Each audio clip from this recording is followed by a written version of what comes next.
Welcome back to the Stephan Show. My name is Graham, and welcome to my show. And today we're going to be speaking with Peter, who's a lawyer making over $300,000 a year, yet really has not been into personal finance, has not really saved any of that money, wants some advice about how to further his savings, and also what he could do as a side hustle to make more money. So with that, I'm going to share all of my secrets about side hustles, how to make money, how to save money, and let's bring him on the show.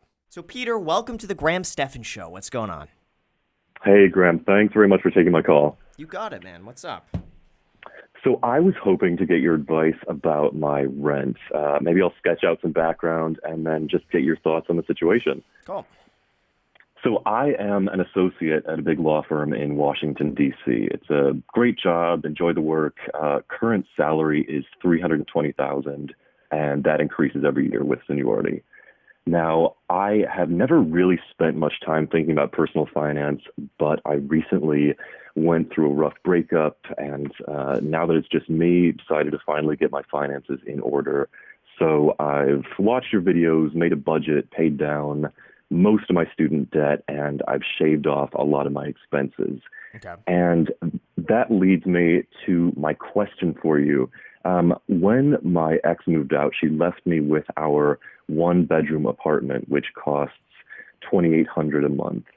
Now, I love the apartment, rent-controlled, water and gas included, there's gym, pool.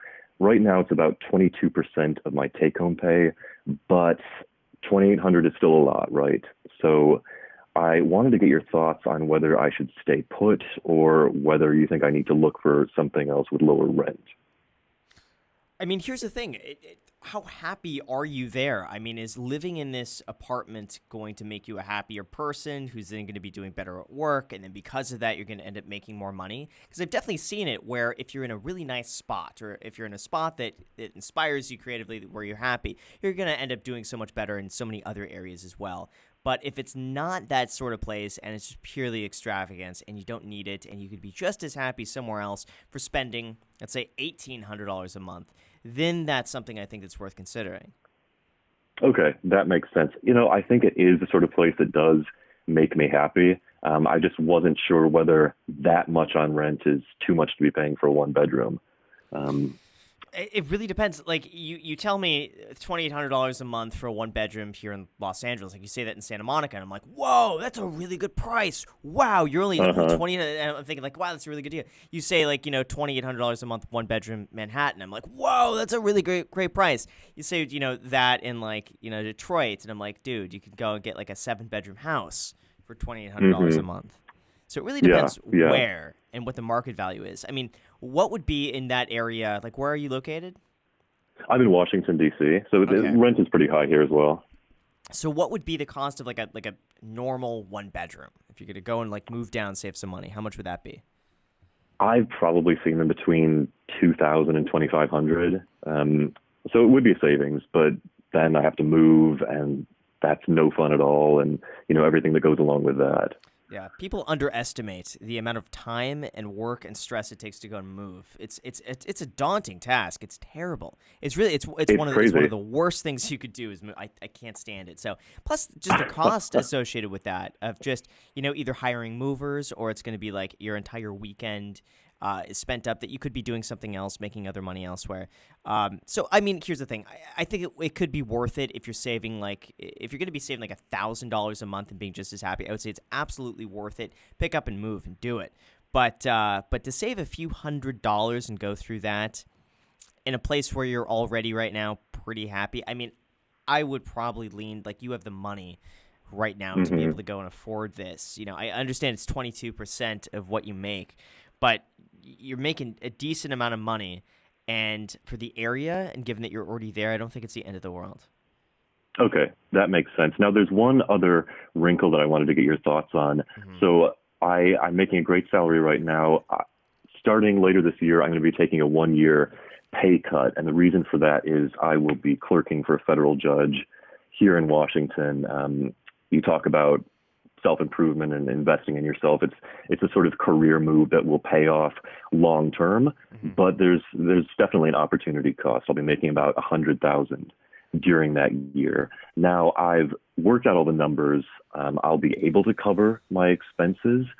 There won't be that much margin, but during that year, the rent would be about 54% of my new salary. Does that change anything in your mind, considering it's just a Yikes. I year, mean, and after the year, I'll be back making about 360 with a 50,000 signing bonus. how guaranteed is that salary after a year? 100%. Then I don't see an issue with you temporarily paying an Hmm. absurd amount in rent, knowing that 100% you're going to be going back to a much higher salary. How much do you currently have right now in savings? Like how much are you otherwise saving right now? Yeah, I'm putting everything toward my student loans right now. So I have a $20,000 emergency fund. It's actually, I opened a VIO bank account like you suggested, Cool. high yield. And I also opened the preposterously named Redneck Bank checking. So You did it. There we go. It's good, isn't it? I am embarrassed about my debit card with the horse on the front of it, but I love the 1.75% interest rate. It's Can't compare. good. It's good. That was one of those banks where I saw it. I'm like, there's Hmm. no way this is real. And you start looking into it, like, how is no one else talking about this bank?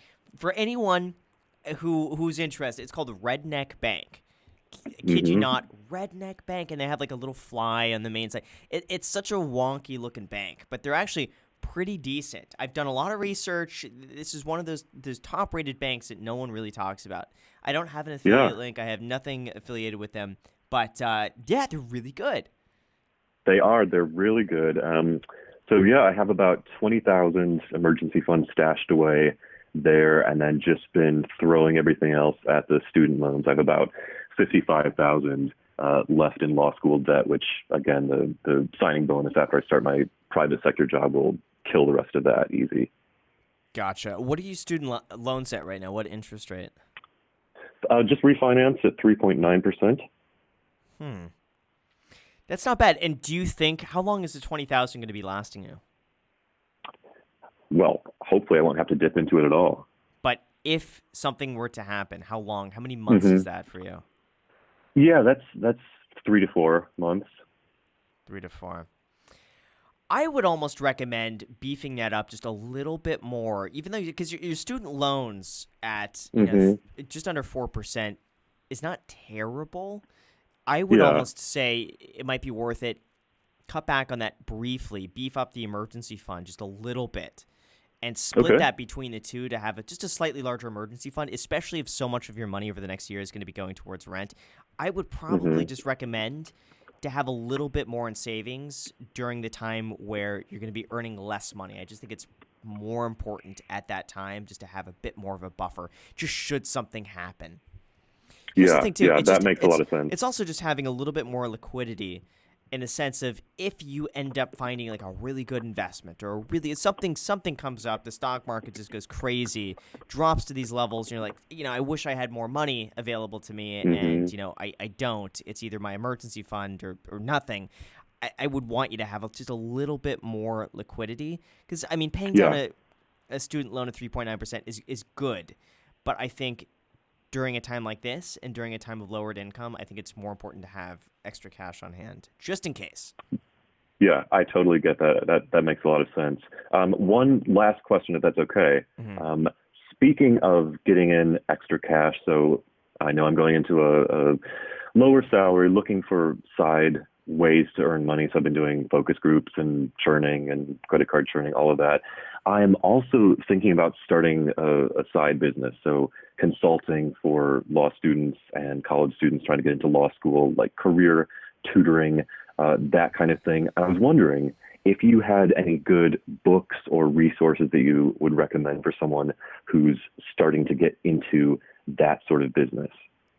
I don't have any book recommendations or anything. As far as I'm aware, I have not seen any like good book recommendations for consulting or anything like that. Um, Hmm.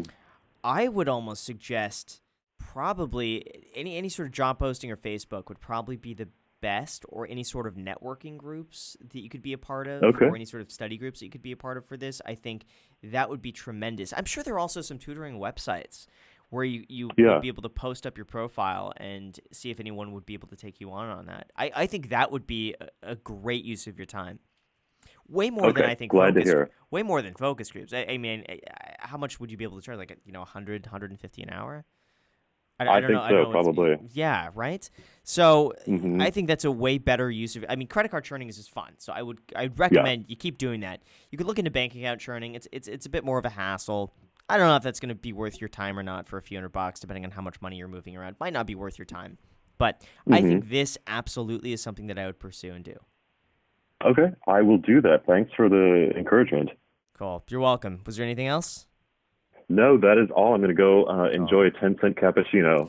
There we go. I got my 20-cent coffee right here. Cool. Thanks Have so a good much. one, man. Thanks. You Bye. too.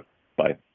So with that said, you guys, thank you so much for watching. I really appreciate it. As always, if you have not already subscribed, make sure to subscribe, hit the notification bell. Feel free to add me on Instagram. Post it pretty much daily, so if you want to be a part of it there, feel free to add me there. And lastly, if you guys want those 2 free stocks, use the link down below in the description. Webull is going to be giving you 2 free stocks when you sign up on their platform and deposit $100. And one of the stocks is going to be valued up to $1,400. That's right, just for a few minutes worth of work, you might be able to get a stock worth a lot of money. So with that said, use that link down below. Let me know which 2 free stocks you get. Thank you so much for watching, and until next time.